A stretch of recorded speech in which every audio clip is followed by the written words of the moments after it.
토트넘 훈련장의 손흥민 마지막 인사 감동. 손흥민 영입 소식에 맨시티 선수들의 실제 반응은? 절친 케빈 더브라위너. 손흥민에게 좋은 소식 전함. 주급이 바뀌었으니 빨리 결정해라. 과거 토트넘 호스퍼 감독이었던 오스발도 아르딜레스와 선수 시절 잉글랜드 대표팀 주장이었던 테리 부처가 올 시즌 손흥민의 활약과 중앙 기용에 대한 평가를 내놨다.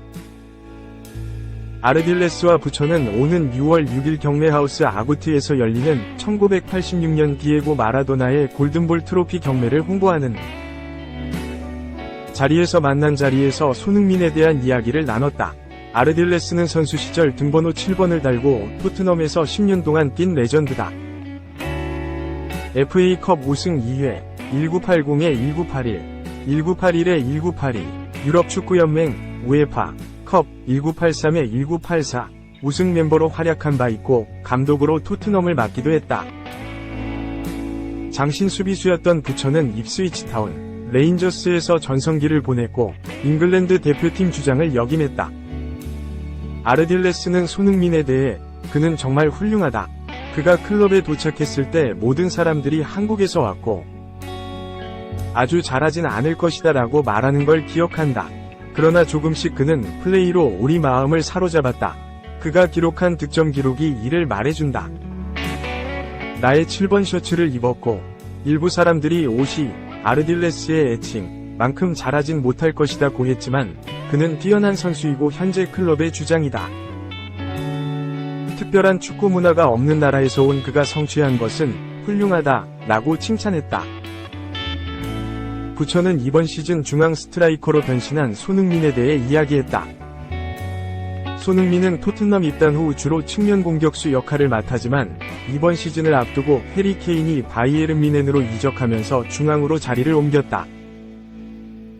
팀이 완벽한 대체자를 구하지 못한 상태에서 희생한 손흥민은 잉글랜드 프리미어리그 PL 17골 10도움을 기록하며 케인의 공백을 최대한 메웠다.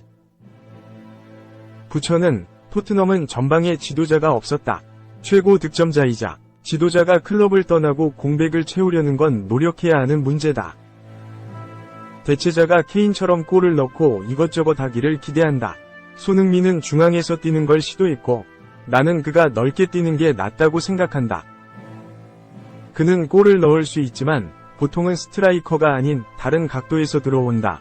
라며 손흥민이 중앙보다 측면에서 뛰는 게 낫다고 말했다. 손흥민의 많은 노력을 했다고 인정하면서도 스트라이커 영입을 촉구했다.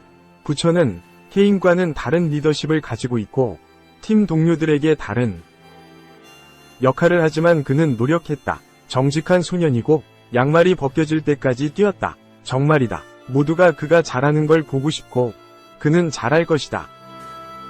전방에서 라인을 끌어줄 선수를 데려와서 손흥민의 압박을 풀어주는 건 토트넘에 달렸다. 라며 덧붙였다. 토트넘도 올여름 공격수 보강을 우선순위로 두고 있다. 영국 풋볼 런던에 따르면 엔지 포스테코글루 감독이 중앙 공격수와 미드필더 보강 등 3명 영입을 요청한 것으로 알려졌다. 이 토트넘 5위 달성에 큰 역할했다. 손흥민 24시즌 최고의 PL 선수 16위 등급.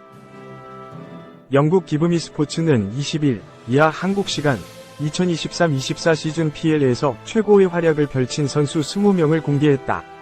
손흥민은 16위에 이름을 올렸다. 이번 시즌 손흥민의 활약이 좋았다. 시즌 초반엔 바이에른 뮌헨으로 떠난 해리 케인의 빈자리를 메우기 위해 최전방 공격수로 뛰었다. 완전히 익숙한 포지션은 아니었지만 득점 감각이 날카로웠다. 지난 9월엔 PL 이달의 선수로 선정됐다. 시즌 중후반부턴 원래 포지션인 왼쪽 측면 공격수로 출전했다. 지난 20일 PL 38라운드 최종전에서 셰필드 유나이티드를 상대로 리그 15도움을 기록하며 개인 통산 세 번째 10골 -10도움을 달성했다. 토트넘 역사상 3시즌 10골 -10도움을 만든 선수는 손흥민뿐이었다. 기브미 스포츠는 손흥민의 활약을 인정했다. 그를 이번 시즌 PL에서 뛴 선수 중 16위로 꼽았다. 매체는 손흥민은 PL 개막 전날 해리 케인이 토트넘을 떠나면서 팀의 주장이라는 막중한 임무를 맡게 됐다. 그는 전반기에 맹활약했다 라고 설명했다. 이어서 손흥민은 중앙 공격수로 많은 경기를 소화한 뒤 시즌 후반에 왼쪽 측면으로 다시 자리를 옮겼다. 그는 토트넘이 PL 5위를 달성하는데 큰 역할을 했고 27골을 넣는 데 기여했다 라고 덧붙였다.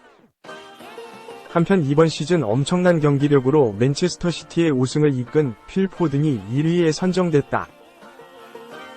첼시에서 22골 11도움을 몰아친 콜 파머가 2위였다. 3위는 올 시즌 아스널로 이적해 주축 선수로 올라선 데클란 라이스였다. 3. 토트넘 520억 날렸다. 손흥민과 환상 콤비 1년간 원지 출전 오른쪽 화살표 2년 들어눕다. FA 방출. 영국 매체 풋볼 런던은 20일 한국 시간 토트넘은 라이언 세세뇽에게 이번 여름 계약이 연장되지 않을 거라고 통보했다 라고 보도했다. 2023에서 24시즌이 종료돼 2024 여름 이적 시장 개장이 임박한 가운데 벌써 토트넘에서 방출이 확정된 선수가 나왔다. 토트넘은 계약 1년 연장 옵션이 있지만 이를 발동하지 않고 세세뇽을 자유계약 선수 FA로 풀어줄 계획이다. 2000년생 잉글랜드 윙어 세세뇽은 2019년 여름 풀럼에서 옵션 포함 3천만 파운드, 약 520억 원의 토트넘으로 이적했다. 당시 세세뇽은 잉글랜드 최고의 유망주 중 한 명으로 꼽혔다.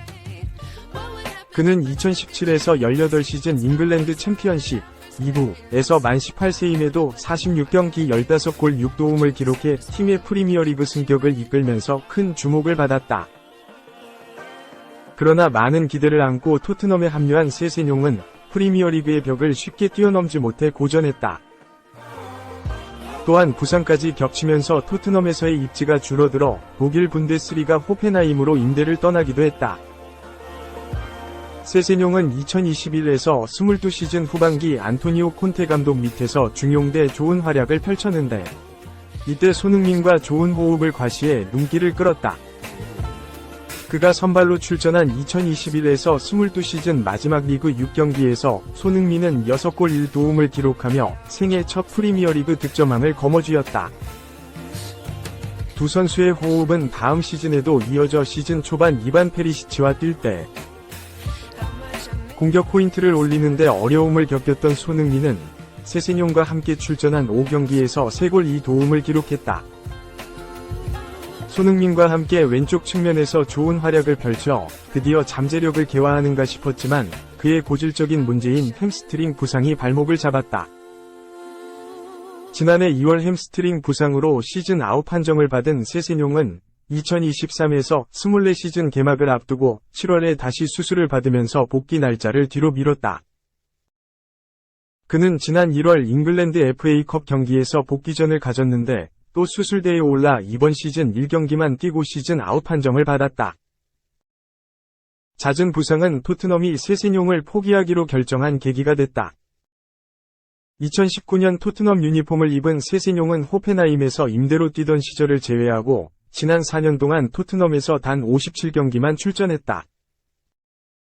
또 주전 왼쪽 풀백 자리는 데스티니 우도기가 꽉 잡고 있어 토트넘은 세세뇽을 더 이상 기회를 주지 않기로 했다. 이에 대해 매체는 토트넘은 세세뇽에게 이번 여름 계약이 연장되지 않을 거라고 통보했다. 라며 그는 토트넘과 1년 더 연장할 수 있는 옵션이 있지만 클럽에 남지 않을 것이라고 설명했다. 이어 세세뇽은 오랜 시간 자신을 괴롭힌 부상 문제가 지속돼 이번 시즌 단 2경기만 출전했다. 라며 그의 마지막 1군 경기는 지난 1월 벌리와의 FA컵 경기 때 후반전 교체로 나온 것이었고 나머지 한 경기는 2월의 웨스트햄 유나이티드와의 U21 경기였다. 라고 덧붙였다. 방출이 확정된 선수이기에 토트넘은 오는 22일 오후 6시 45분 호주 멜버른 크리켓 그라운드에서 열리는 뉴캐슬 유나이티드와의 친선 명단에 세세뇽을 포함시키지 않았다. 지난 20일 2023에서 24시즌 프리미어리그 최종 라운드가 종료된 후 토트넘 선수들은 곧바로 뉴캐슬과의 친선전을 치르기 위해 호주행 비행기에 몸을 실었다. 뉴캐슬전 소집 명단엔 토트넘 주장 손흥민을 포함해 총 24명이 이름을 올렸다. 이때 개인 사정으로 조국 아르헨티나로 돌아간 크리스티안 로메로와 약간의 부상이 있는 피에르 에밀 호이비에르는 명단에서 제외됐다. 4. 기회 놓칠 수 없었다. 슬롯 감독. 클롭 후임으로 리버풀 감독 선임, 오피셜. 아르네 슬롯, 45 네덜란드, 감독이 위르겐 클롭, 56 독일, 감독의 후임으로 잉글랜드 프로축구 프리미어리그, EPL, 리버풀의 사령탑을 맡게 된다. 리버풀은 21일, 한국 시간, 홈페이지에 아르네 슬롯 감독과 사령탑 계약에 합의했다. 슬롯 감독은 공식적으로 6월 1일부터 감독직을 수행할 예정이라며 슬롯 감독은 리버풀의 첫 네덜란드 출신 사령탑이라고 밝혔다. 슬롯 감독 또한 페이노르트를 통해 쉽지 않은 결정이었다. 그러나 세계에서 가장 큰 클럽, 리버풀, 위 감독이 될 기회를 놓칠 수는 없었다. 며 페이노르트 팬들에게 양해를 전하며 리버풀의 감독직을 수락한 배경을 밝혔다. 이미 예견된 결과이기도 했다. 약 한 달 전부터 클롭 감독의 후임으로 슬롯 감독이 올 것이라는 언론 보도가 쏟아졌다. 이례적으로 슬롯 감독 역시 에레디비시 리그가 진행 중이던 도중에도 이 같은 내용을 인정하기도 했다. 앞서 디어슬레틱 등과의 인터뷰에서도 슬롯 감독은 리버풀에서 좋은 이적 제안이 들어온 것으로 안다면서 페이노르트가 네덜란드에선 역대 가장 높은 감독 이적료를 얻을 수 있을 것이라며 리버풀 이적을 인정하는 발언을 하기도 했다. 실제 리버풀이 페이노르트에서 슬롯 감독을 데려오기 위해선 900만 파운드, 약 155억 원 내외의 위약금을 이적료 형태로 지불하는 것으로 알려지고 있다. 리버풀 감독직을 맡을 만한 수많은 예비 감독 후보 인사가 있는 것을 감안하면 그만큼 보드진이 슬롯의 시대를 강력하게 원했다는 뜻이기도 하다. 더욱이 리버풀에서 그 위대한 시기를 만들었던 클롭 감독의 후임이다. 당연히 많은 관심이 쏠릴 수밖에 없는 인선이다. 클롭 이후 다음 시대를 맡긴 배경은 무엇일까? 리버풀은 슬롯 감독은 페이노르트, 네덜란드, 에서 새 시즌을 성공적으로 보내고 리버풀에 합류한다. 라며 그 기간에 2022에서 23시즌 정규리그 우승을 이끌고 두 차례 에레디비시 올해의 감독, 2021에 2022-2022에서 2023 시즌으로 뽑혔다며 현재 네덜란드 에레디비시의 가장 뜨거운 명장으로 떠오른 슬롯 감독의 이력을 소개했다. 실제 감독 이력이 5년에 불과할 정도로 매우 짧은 슬롯 감독은 빠른 시일 내에 유럽 축구계가 주목하는 신진 감독으로 분류되기 시작했다. 2019에서 20시즌 AZ 알크마르, 네덜란드에서 감독직을 맡아 사령탑으로 데뷔한 슬롯 감독은 첫 시즌 아약스와 우승 경쟁을 펼치며 리그 2위에 올랐다. 이어 2021에서 22시즌부터 페이노르트 지휘봉을 잡아 바로 팀을 유럽 축구연맹, 우에파, 유로파 콘퍼런스 리그 준우승까지 이끌었다. 주제 무리뉴 전 감독이 이끌었던 AS 로마의 결승전서 아쉽게 패했지만 유럽 무대에 슬롯 감독의 이름을 확실히 알렸던 쾌거였다. 슬롯 감독은 이어 페이노르트를 2022에서 23시즌 리그 정상에 올려놓으면서 우에파 유로파 리그 8강까지 이끄는 지도력을 과시했다.